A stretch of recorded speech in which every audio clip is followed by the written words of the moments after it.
Antes de Jorge Amado, a literatura brasileira já havia visitado a Bahia.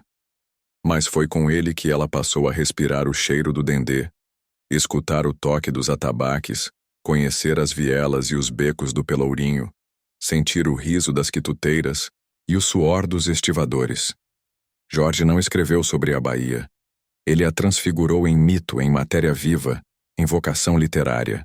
Seus personagens não são tipos, são mundos inteiros, densos de fé, desejo, luta e contradição. E talvez por isso ele tenha se tornado um dos escritores brasileiros mais lidos e traduzidos no mundo. Um contador de histórias que misturava política e poesia, amor e revolta, corpo e ideologia. Mas por trás das cores intensas, das danças de candomblé, dos pescadores e das prostitutas livres, existe um homem marcado por exílios e censuras, um militante comunista perseguido e preso. Alguém que precisou escrever mesmo quando escrever significava desafiar o poder. Jorge Amado viveu entre a paixão e o risco, entre o romance popular e o manifesto político. Ele acreditava que a literatura tinha um papel transformador, que era possível encantar sem abandonar a crítica, que era possível denunciar sem perder a ternura. Foi esse equilíbrio entre doçura e fúria que moldou a sua escrita. Um autor que começou cedo, ainda adolescente, mas que jamais abandonou a vocação de falar pelos esquecidos. Seus livros não eram panfletos, eram oferendas. E seus personagens, mais do que símbolos de uma classe, eram pessoas reais, com suas dores e delícias. Ele não escrevia apenas sobre o povo, escrevia para o povo. E talvez por isso tenha sido amado por multidões e rejeitado por certas elites que nunca entenderam que a literatura também pode ser popular sem ser rasa. Neste episódio de Por Trás do Livro, vamos atravessar o tempo e mergulhar na figura fascinante de Jorge Amado. Antes de Capitães da Areia, antes do sucesso internacional, havia um jovem baiano inflamado de ideias e contradições, exilado em seu próprio país, perseguido por seus ideais, apaixonado pela liberdade e pela palavra.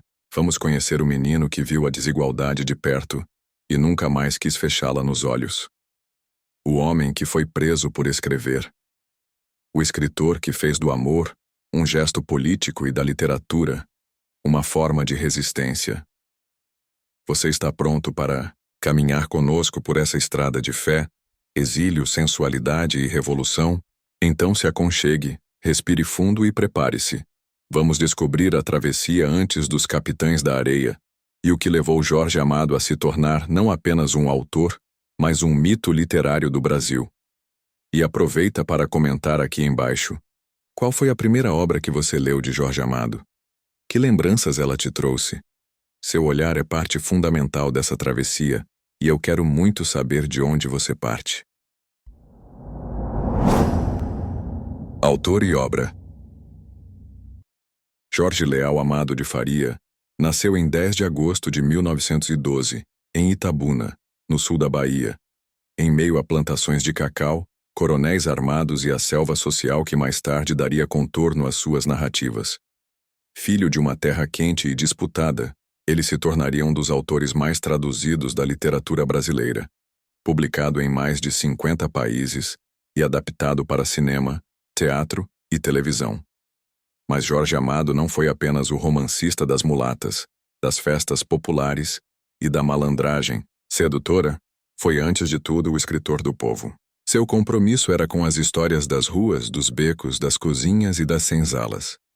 A literatura para ele era voz, era denúncia, era escuta. Ao longo de mais de 30 obras, Jorge deu vida a personagens que pareciam maiores que o próprio Brasil.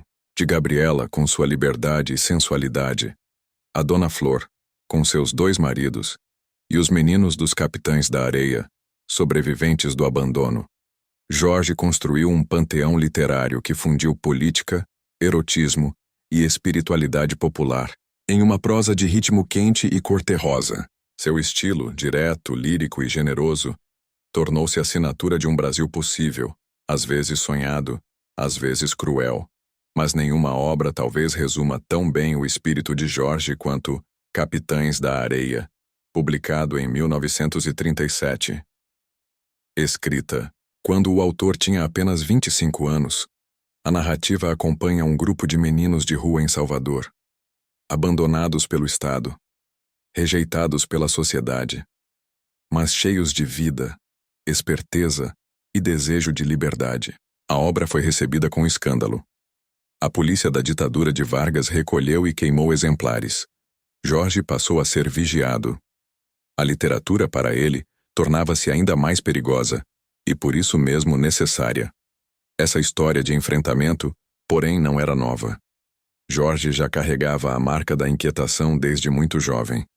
E foi essa inquietação que o levou ao Partido Comunista, ao jornalismo de oposição, ao exílio político e à escrita como trincheira. Com o tempo, sua obra amadureceria, trocaria o panfleto pelo lirismo, mas nunca abandonaria seu impulso central. A vida das pessoas comuns era, sim, digna de ser eternizada em livro. Jorge Amado foi também acadêmico da ABL, deputado federal, constituinte, defensor das liberdades civis e da liberdade religiosa, autor da primeira lei que reconhecia o culto de matriz africana no Brasil. Mas seu legado vai além da política institucional. Jorge ensinou que contar histórias é também construir futuro, que toda favela tem poesia, que todo terreiro tem filosofia, que todo povo tem direito à ficção e à verdade. Se essa parte da vida e obra de Jorge te inspirou, comente aqui embaixo. Qual livro dele mais te marcou? Ou qual você ainda deseja conhecer? Vamos construir esse diálogo juntos. Infância e origem. Jorge Amado nasceu numa terra onde o cacau fazia brotar não só riqueza, mas também disputas sangrentas, coronelismo e contrastes sociais brutais. Era 10 de agosto de 1912, e ele veio ao mundo em Itabuna, sul da Bahia, quando a região ainda era praticamente um cenário de fronteira. Floresta densa, pequenas vilas em expansão e a tensão constante entre poder e miséria. Logo depois do nascimento, a família se mudou para Ilhéus, cidade que se tornaria uma das principais referências em sua literatura.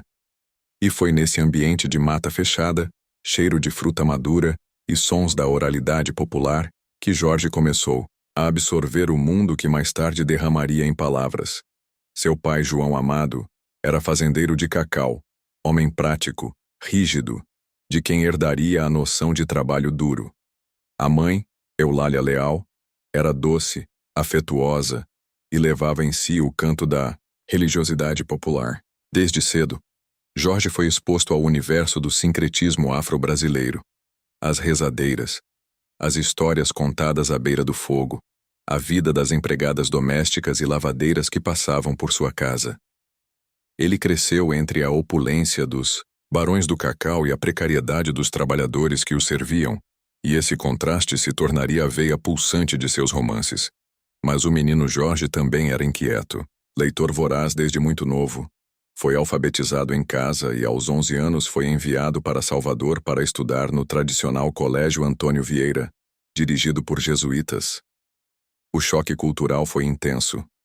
Longe do verde do cacau e das histórias familiares, ele se viu imerso numa cidade de regras rígidas, de padres severos, mas também de livrarias, bibliotecas e, sobretudo, liberdade literária.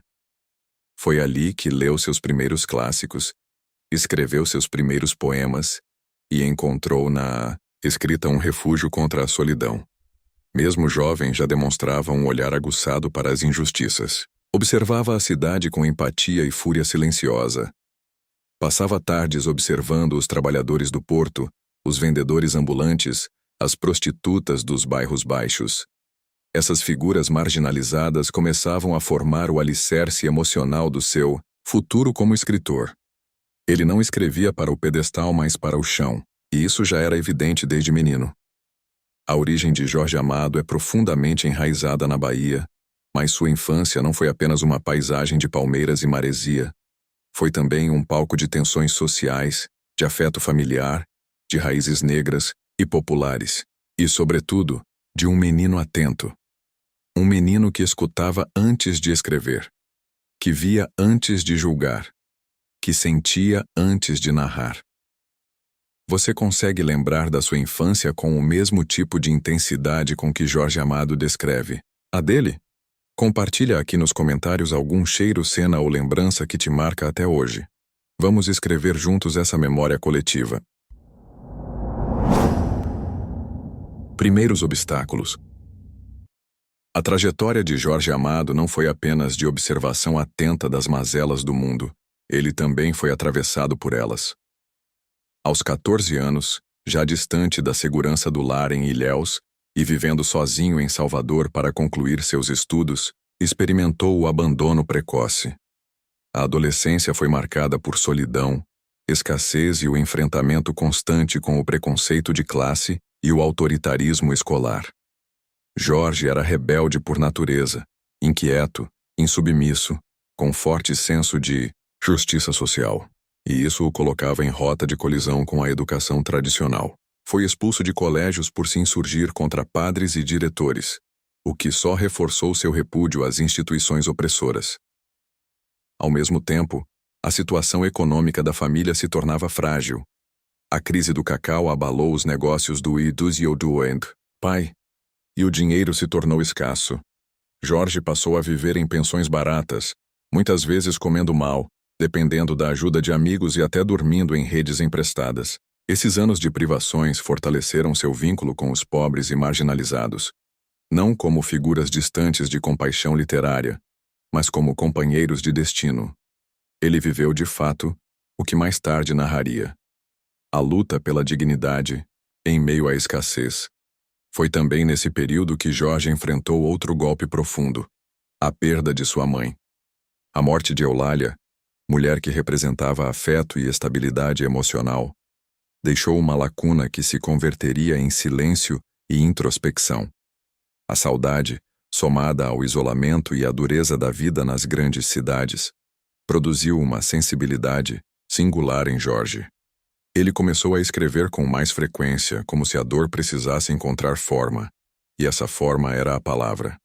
Além disso, o Brasil da década de 1920 e 1930 era um país em ebulição política. O jovem Jorge começou a se aproximar de ideais comunistas e a frequentar rodas intelectuais marxistas. Essa escolha não era apenas política, era também existencial. Ele viu nos ideais de igualdade uma resposta ao sofrimento que testemunhava desde a infância. Mas essa aproximação traria sérias consequências nos anos seguintes: perseguição, censura, prisões e exílio. Jorge Amado escreveria com a mão ferida por ter segurado, tantas vezes, uma caneta e uma bandeira ao mesmo tempo. Aos 18 anos, já era jornalista, colaborando com jornais combativos como O Imparcial e O Momento, denunciando injustiças sociais, explorando os bastidores da política baiana e sendo frequentemente ameaçado por suas opiniões. O jovem sonhador e apaixonado por livros agora era também alvo de regimes que temiam sua palavra.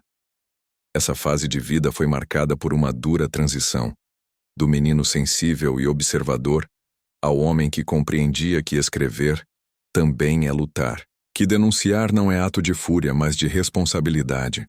Os traumas, longe de silenciá-lo, deram-lhe mais voz, e essa voz Jorge jamais recolheria. Já sentiu que um trauma te empurrou para a criação? Que a dor de alguma forma virou força? Comenta aqui embaixo. Às vezes a gente precisa mesmo transformar a cicatriz em narrativa. Formação. Se a dor moldou sua sensibilidade, foi a palavra que lhe deu estrutura. Jorge Amado não foi um erudito no sentido tradicional, mas um leitor incansável e curioso, autodidata em muitos aspectos. Enquanto frequentava a Faculdade Nacional de Direito, no Rio de Janeiro nos anos 1930, o jovem baiano se dividia entre o curso formal, que nunca o encantou, e a efervescência cultural que fervia nas ruas, nas rodas de militantes, nos saraus, nas redações de jornais. Ele caminhava mais por bibliotecas públicas do que por salas de aula. Lia de tudo: Dostoiévski, Émile Zola, Tolstói, José Lins do Rego, Lima Barreto. Mas seu farol mais forte sempre foi o povo. Ao contrário de muitos autores de sua época, Jorge Amado construiu sua formação intelectual não apenas em torno de ideias, mas em torno de experiências. Ele não pensava a literatura como um monumento, mas como uma casa aberta, onde qualquer um poderia entrar e se reconhecer. Sua escrita surgia da escuta, das ruas do Rio, dos becos da Bahia, dos discursos inflamados dos comunistas, das histórias, murmuradas pelas empregadas, das lutas operárias, dos sambas e das rezas. Em 1931, com apenas 18 anos, publicou seu primeiro romance, O País do Carnaval. A obra, embora ainda embrionária em termos de estilo, já revelava seu interesse pelas contradições do Brasil moderno. Jorge não era um autor que escrevia sobre si, ele escrevia sobre todos. O livro trata de um jovem intelectual que volta ao Brasil depois de estudar na Europa e se depara com um país em crise, dividido entre o sonho e a barbárie. Uma metáfora do próprio Jorge, que estudava as teorias revolucionárias, mas via, na realidade brasileira, a necessidade urgente de transformar o mundo concreto. Logo após a publicação, foi reconhecido por nomes importantes da crítica, mas também duramente atacado pelos conservadores. A sua vinculação com o Partido Comunista e sua defesa aberta dos pobres causavam desconforto, mas ele não recuou. Pelo contrário, em 1933 lançou Cacau, um romance que denunciava com veemência as condições dos trabalhadores nas plantações da Bahia. Foi sua primeira grande obra engajada, com tiragens populares e recepção calorosa entre os leitores mais simples. Esses primeiros livros, mesmo com limitações estilísticas, mostravam um autor decidido a romper com o cânone elitista. Jorge queria falar da fome, da injustiça, da paixão, do corpo negro, do sincretismo religioso, da prostituta, do operário, de tudo que era empurrado para a margem pela literatura tradicional. Seu estilo era direto, emocional, generoso e por isso mesmo profundo. Foi nesse período também que ele se envolveu mais diretamente com o jornalismo político. Escreveu para periódicos de esquerda, foi perseguido pela polícia, preso, fichado. A palavra e a militância passaram a andar juntas, e Jorge, cada vez mais, entendia o papel da literatura como um ato político. O escritor já não era apenas um observador, mas um participante da história. A formação de Jorge Amado foi forjada na tensão entre o afeto e a revolta, entre a herança cultural baiana e a pulsação marxista dos tempos modernos, entre o lirismo e a denúncia. E foi dessa síntese que emergiu uma das vozes mais populares e necessárias da literatura brasileira. E você, lembra do seu primeiro contato com um livro que te fez sentir parte da história? Compartilha aqui nos comentários. Quem sabe a gente constrói uma biblioteca coletiva de primeiras paixões literárias. O grande conflito. O exílio, a prisão, a censura. Poucos escritores brasileiros tiveram suas palavras tão vigiadas quanto Jorge Amado. E não apenas por sua popularidade, mas porque ele ousou dizer, sem disfarces, o que o poder preferia calar. Sua literatura, desde cedo, teve uma missão: dar voz a quem sempre foi silenciado.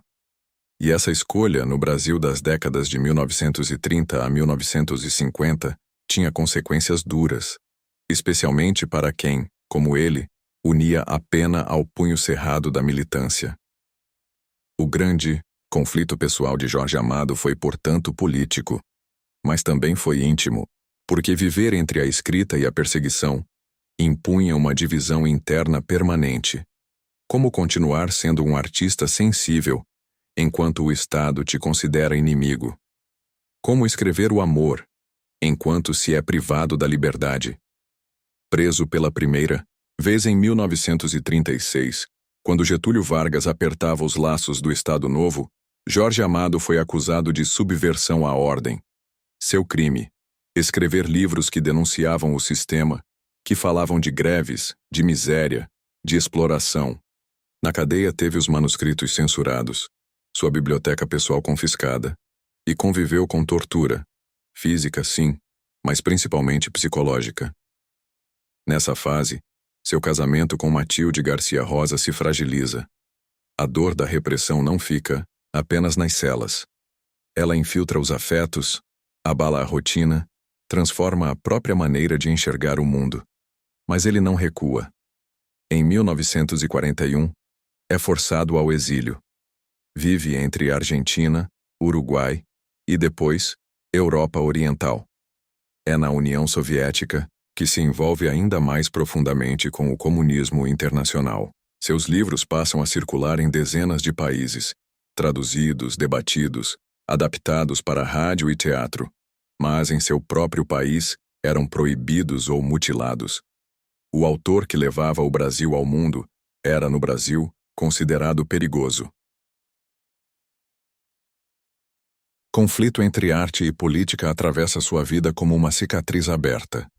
Havia nele um compromisso real com a justiça social, mas também um desejo profundo de liberdade criativa, e essas duas forças nem sempre caminhavam em harmonia. Em momentos, Jorge foi acusado por setores da crítica de sacrificar o literário em nome da ideologia. Em outros, foi criticado por se afastar de pautas mais radicais para compor obras mais líricas e populares. A verdade é que Jorge Amado se recusava a ser apenas uma coisa. Ele era múltiplo, como a própria Bahia que carregava nos ossos. Nos anos 1950, outro conflito se aprofunda. Ele decide se afastar formalmente do Partido Comunista. Depois de anos de dedicação, percebe contradições internas, dogmatismos e silenciamentos que não podia mais aceitar. A decepção o marca, não o ideal de justiça, mas a burocracia do partido. E com esse rompimento, vem também uma transformação em sua escrita. Menos panfletária, mais poética. Menos programática, mais humana. Esse período de transição entre o militante e o poeta talvez seja o maior conflito pessoal de Jorge Amado. Como permanecer fiel aos pobres, aos esquecidos, aos oprimidos, sem abrir mão da liberdade artística? Como continuar revolucionário sem perder a ternura? E você, já viveu alguma vez o peso de escolher entre o que acredita e o que o mundo exige? Escreve pra gente aqui nos comentários. Às vezes, contar a própria travessia é também um ato de libertação. Obra icônica. Capitães da Areia não nasceu da imaginação pura. Nasceu da rua. Nasceu da Bahia Real, onde moleques dormiam em trapiches abandonados, roubavam para comer, viviam à margem da lei, e por isso mesmo, à margem da humanidade. Para Jorge Amado, transformá-los em protagonistas era um ato radical. Era dizer que aqueles meninos não eram apenas cifras em relatórios da polícia, mas seres humanos com alma, desejos, medo, poesia. O livro foi escrito em 1937, quando Jorge tinha apenas 25 anos, mas carregava já então a maturidade de quem conhecia de perto a dor da infância esquecida. Ele havia crescido ouvindo histórias de retirantes, convivendo com trabalhadores explorados, vendo crianças sem escola e sem futuro. Sua sensibilidade para o sofrimento alheio não vinha da piedade, mas da convivência. E por isso, ao escrever Capitães da Areia, Jorge não inventou personagens. Ele os devolveu ao mundo com dignidade. O processo de criação foi intenso. Escrevia de madrugada, lia e reescrevia com pressa e paixão. A primeira versão da obra era ainda mais contundente, com cenas de violência mais explícitas. Mas os tempos eram duros. Em 1937, Getúlio Vargas institui o Estado Novo. Jorge sabia que seu livro seria alvo fácil da censura. E foi. Pouco depois do lançamento, exemplares de Capitães da Areia foram publicamente queimados pela polícia baiana. O motivo? A acusação de que incitava o crime juvenil e fazia apologia ao comunismo. Para a ditadura, dar voz aos miseráveis era subversivo. Para Jorge, era um ato de justiça. A proibição oficial não impediu o sucesso popular. Pelo contrário, o livro começou a circular de forma clandestina, sendo lido em bibliotecas de bairro, em grupos de jovens. em sindicatos. Pedro Bala, Dora, Sem Pernas, esses personagens se tornaram ícones da resistência juvenil. Meninos que, mesmo chutados pelo mundo, encontravam entre si uma forma de afeto, lealdade e esperança. Jorge Amado dizia que escrever esse livro foi uma forma de salvar aquelas crianças do esquecimento. Ele sabia que a literatura não podia alimentá-los nem protegê-los da violência, mas podia fazer algo ainda mais profundo: reconhecê-los como sujeitos. Quando um menino de rua se via em Pedro Bala, compreendia que sua história também merecia ser contada. A obra se tornou, ao longo das décadas, um dos livros mais lidos da língua portuguesa. Foi adaptada para o teatro, para o cinema, e influenciou gerações de educadores e militantes. Mas, mais do que isso, abriu caminho para uma literatura popular que não era menor. Era potente, era necessária, era urgente. E você, já leu Capitães da Areia? Qual personagem mais te marcou? Deixa aqui nos comentários. Quem sabe você também já andou por aquelas praias invisíveis onde a infância luta para sobreviver? O sucesso. O sucesso de Jorge Amado foi tão vertiginoso quanto complexo. Ele foi, por décadas, o autor brasileiro mais traduzido no mundo. Seus livros circularam em mais de 50 idiomas, alcançando desde camponeses na China comunista até leitores na França, na Suécia, em Cuba e nos Estados Unidos. Mas ao mesmo tempo em que suas obras ultrapassavam fronteiras, dentro do Brasil, ele ainda era, para muitos críticos, um autor maldito, popular demais para ser levado a sério, ideológico demais para ser considerado universal. Após o escândalo da censura a Capitães da Areia, Jorge viu sua fama crescer. O livro tornou-se símbolo da juventude rebelde, da luta por justiça social, da denúncia contra um sistema que preferia prender do que proteger. Era o nome na boca dos jovens, nos becos das cidades, nas rodas de conversa dos militantes. E isso incomodava profundamente a elite cultural e política do país. Mas Jorge Amado nunca se intimidou. Continuou escrevendo, e seus livros seguintes, como Terras do Sem Fim, Gabriela, Cravo e Canela, Dona Flor e seus dois maridos, ampliaram ainda mais sua audiência. Ele se tornou o contador oficial da Bahia, com suas cores, seus cheiros, sua sensualidade e sua resistência. Cada romance era uma crônica viva de um Brasil marginalizado e, ao mesmo tempo, profundamente humano. Com o tempo, porém, o autor passou por uma guinada estética. A partir da década de 1950, após romper com o Partido Comunista, Jorge abandonou o viés panfletário de suas primeiras obras e mergulhou numa literatura mais voltada ao humor, à cultura popular, ao erotismo. Essa fase, marcada por personagens como Gabriela e Dona Flor, lhe trouxe sucesso ainda maior entre o público, mas também críticas da esquerda, que o acusava de ter se rendido ao mercado.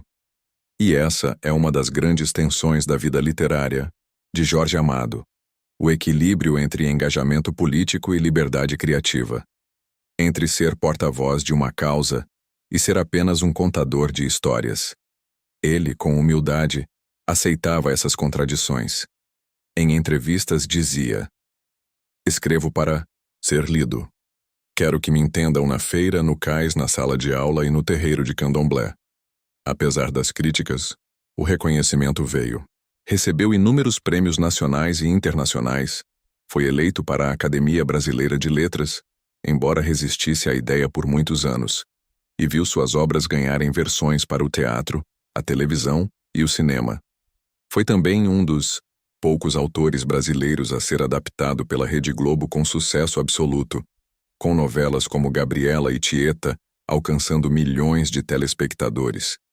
Mas o sucesso também teve seu custo. Jorge por vezes viu sua obra ser simplificada, reduzida a estereótipos da Bahia sensual e folclórica. Sua literatura, rica em crítica social, foi muitas vezes diluída em versões mais leves, voltadas ao entretenimento. Ele nunca se negou a isso, mas também nunca deixou de afirmar que por trás do riso estava a denúncia. Por trás do amor, a miséria, por trás da fantasia, a realidade brutal do povo brasileiro. E você, o que pensa sobre essa transição de Jorge Amado, do militante ao cronista amoroso da Bahia? Você acredita que é possível ser político mesmo sem ser panfletário? Vamos conversar aqui nos comentários. Sua visão também faz parte dessa história. O legado. Jorge Amado morreu em 2001, aos 88 anos, na mesma Bahia que transformou em cenário mítico para o mundo inteiro. Mas, ao contrário de muitos autores que desaparecem com o tempo, Jorge permaneceu. Está nas livrarias, nas escolas, nas novelas, de TV, nos teatros populares e nas universidades. Está, sobretudo, no modo como o Brasil passou a se ver e a se contar. Sua obra é um divisor de águas. Antes dele, a literatura brasileira era marcada pela rigidez das elites, por uma linguagem hermética e uma preocupação com o belo literário. Jorge rompeu com isso. Trouxe para o centro da narrativa os pobres, os negros, os analfabetos, as prostitutas, os meninos de rua, os candomblecistas, os pescadores e lavradores. Deu-lhes nomes, desejos, histórias, complexidade. Mais do que incluir esses personagens, Jorge lhes deu dignidade narrativa. Não os tratou como tipos ou caricaturas, mas como seres humanos inteiros, com contradições, humor, erotismo, sofrimento e alegria. Fez da literatura um espelho onde o povo brasileiro, até então excluído, finalmente pôde se enxergar. Seu estilo direto, generoso e coloquial influenciou gerações de escritores. De João Ubaldo Ribeiro, a Conceição Evaristo, de Paulo Lins, a Itamar Vieira Júnior, é possível rastrear a marca de Jorge. Uma escrita voltada para o povo, mas sem perder profundidade. Uma literatura que dialoga com a oralidade, que se constrói na escuta e no pertencimento.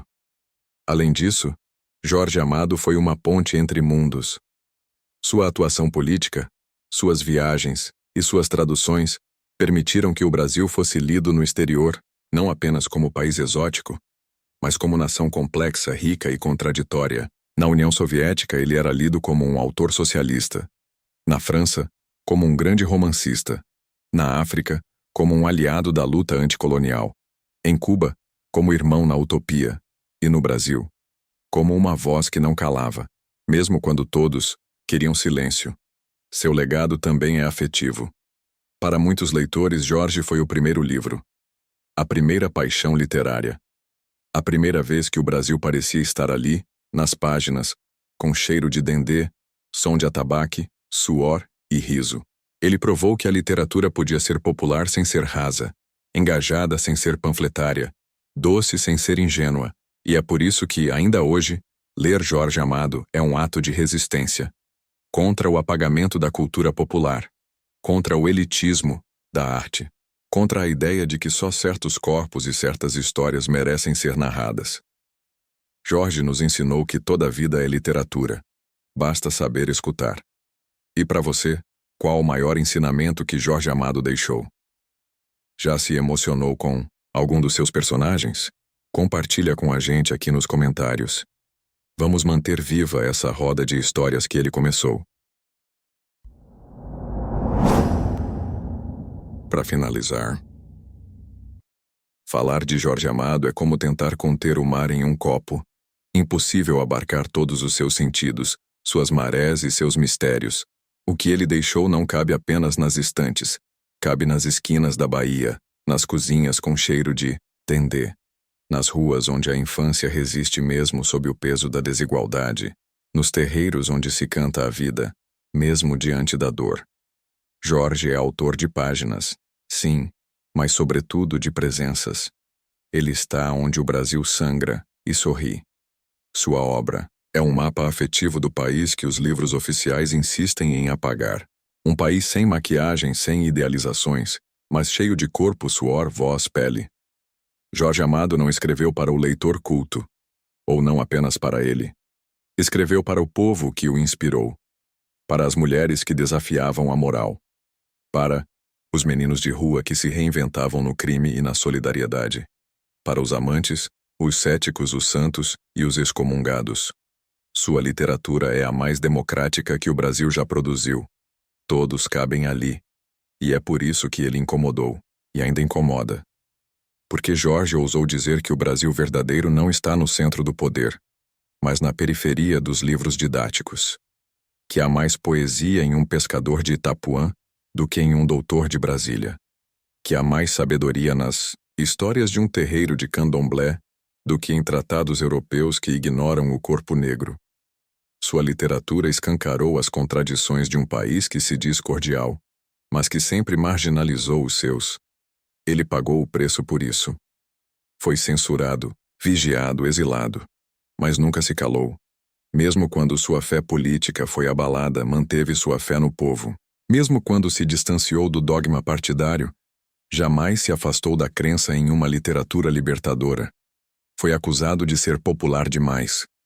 Como se escrever para o povo fosse um defeito. Como se dar voz aos silenciados fosse um desvio. Jorge respondia com mais livros, com mais personagens, com mais Bahia. E que Bahia ele nos deu? Uma Bahia que é mais do que paisagem. É personagem, é tempo, é espaço simbólico. A Bahia de Jorge é uma África que sobreviveu. É uma infância que não se rendeu. É um território onde o sagrado e o profano dançam juntos. Ele foi cronista das suas contradições, das suas misérias, das suas grandezas. E nesse processo, escreveu o Brasil de dentro, não de cima. Seu legado vai muito além da literatura. Está na forma como passamos a nos ver. Antes de Jorge, o Brasil era um tema. Depois de Jorge, o Brasil virou narrador. Sua escrita influenciou gerações de autores, cineastas, músicos, educadores. Mas também inspirou os leitores comuns, aqueles que pela primeira vez se viram em um livro, e que talvez por isso descobriram que suas vidas também eram dignas de memória. Hoje, Jorge Amado continua nos chamando a olhar para o país com menos cinismo e mais ternura, com menos elite e mais chão, com menos arrogância e mais escuta, porque sua maior lição talvez seja essa. Contar uma história é, antes de tudo, um gesto de amor radical. Amor pela linguagem, sim, mas, sobretudo, amor pelas pessoas. Jorge escreveu com afeto, e o afeto, como ele nos ensinou, é também uma forma de resistência.